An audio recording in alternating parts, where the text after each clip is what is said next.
Magandang hapon mga kaukit. Nakita nyo ba yan?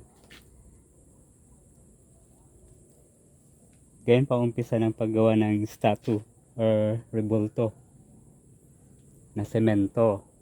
Yan. First po, gagawa pa tayo ng konting tao or pagtao ang gagawin natin. Pag animals din ang forma. Kaya gayang forma ay tao ang ating gagawin. Yan po ang unang umpisa.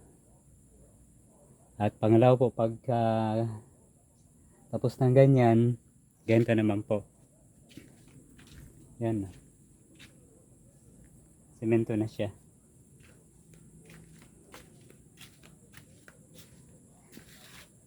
Yan po.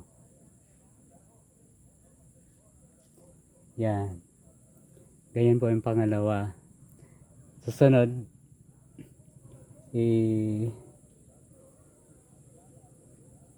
ko kayo susunod na pagka may forma na. Pag may mukha na, may kamay na. Ganyan lang po, paggawa ng statue ang semento.